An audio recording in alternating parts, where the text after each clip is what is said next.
Hey guys, today we're going to be doing another Wise Wealth video, and today we're going over the concept of liquidity. Now, I'm sure you guys have heard this term before, maybe in your economics class or your accounting class.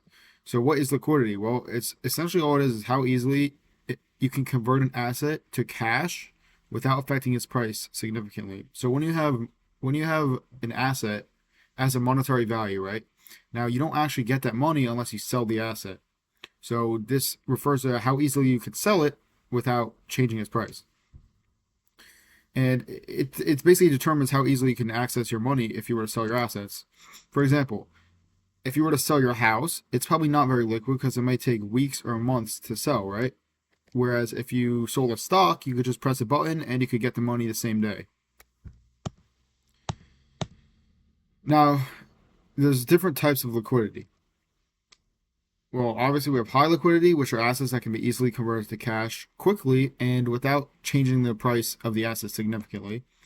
For example, a money market account, which is almost basically like a high yield savings account. You can withdraw money anytime you want.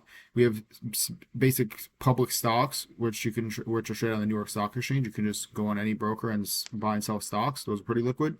We have just like actual cash, either in your checking account or paper cash. And we also have checks. Obviously, you can go to the bank, cash a check. You can take a picture, and it goes into your bank account. And we have more things too, but you guys, I think, get the idea. On the other side, we have low liquidity assets. These are assets that might be more difficult to convert into cash, and they might have a more significant price change when they're bought or sold. For example, private equity.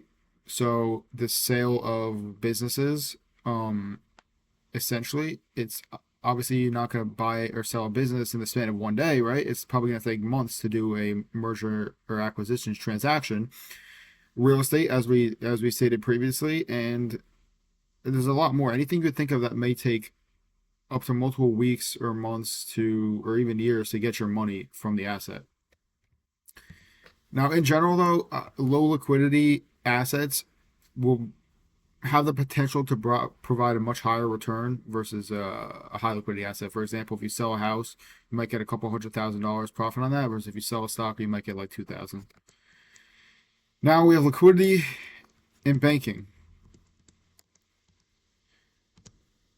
This is essentially just the bank's ability to meet the short-term obligations. So the banks keep a certain amount of liquid assets to ensure that they can cover the withdrawals from the lenders and pay obligations. And this just ensures smooth operations of the banking system. And in addition, the banks are required to keep a portion of money called reserve requirements. And it's a percentage of money they must keep, which is decided by the Federal Reserve, that the depositors deposit. So this ensures that the bank has enough liquidity to meet the demands of the lenders or depositors. Now we have liquidity in investing, which is essentially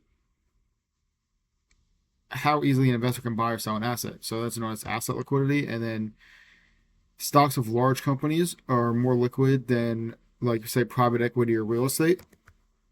Then we have market liquidity, which is where higher liquidity equals buyers and sellers can transact larger amounts of an asset without significantly disrupting the asset's price. The stock market is going to be more liquid than the bond market, right? Because there's probably much more buyers and sellers. And impact on returns. Well, if you're an investor, you might want to seek more liquid assets so you can have easier access to your money should you need it. However, like we said before, illiquid assets may offer high returns, such as private equity, real estate, venture capital, whatever. And then we have also liquidity in trading. What is liquidity in trading? Well, it refers to how easily you can enter or exit a position in a financial market without significantly affecting the price levels. Now, this is the liquidity that I pay attention to when I do my trading. Because high liquidity equals smaller bid or ask spreads. That's the difference between the bid or ask spread. Once we finish the macro, I'll go into actual trading mechanics like bid, ask, volatility, whatever you want. And essentially, that's just the difference between the bid and ask. If you go on any brokerage, it'll give you the bid price and the ask price, and the spread is the difference between the two. Now, lower liquidity is going to have bigger bid or ask spreads because there's less buyers and sellers, and this leads to more slippage. And slippage is essentially when you enter a position, but the price that your order gets filled at is either higher or lower than what you actually wanted, right? So if you enter a position for, say say 30 cents, you might get filled at 45 cents and you got to hit a 15-cent slippage there. So you're paying an extra 15 cents that you didn't want to. That's because there's less buyers and sellers. Now, how do we prevent this? Well, market makers and liquidity providers or financial institutions, they help provide lots of liquidity by always buying and selling assets constantly, right? And this ensures that there's always a buyer or a seller for an asset. That's the main thing with this whole thing, guys. You need a buyer and you need a seller in order to transact an asset. And how do these make money? They make profits off the spread, like we just said. Now, here's some examples of liquidity. During market crashes, liquidity tends to dry up, which means obviously less buyers and sellers. And what does this happen? Panic selling. And what do we know when a bunch of people start selling? The price is going to go down. Now, the 2008 financial crisis was obviously a big liquidity problem because banks faced liquidity problems because they invested in illiquid assets, also known as the mortgage-backed securities.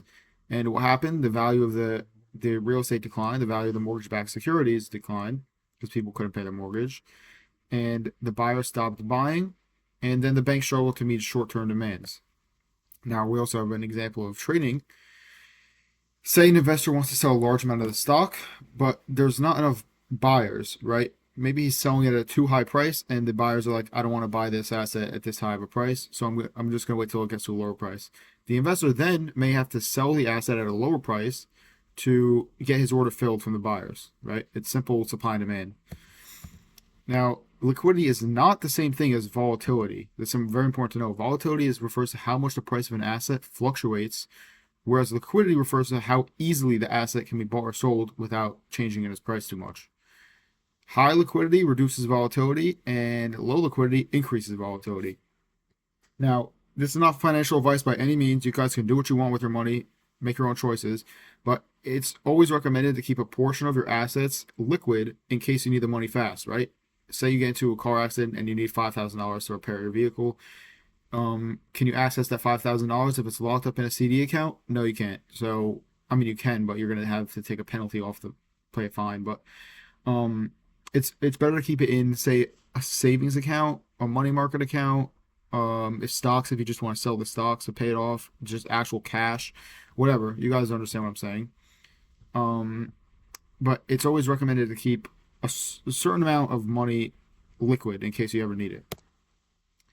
Now, that's essentially the video about liquidity, guys. Next video, I'm not sure what it'll be about, but stay tuned for it. If you guys have any questions, leave it in the comments or DM me, and I'll try to answer them as best as possible. If you guys have any video requests, then also DM me and leave it in the comments, and I'll do a video on that.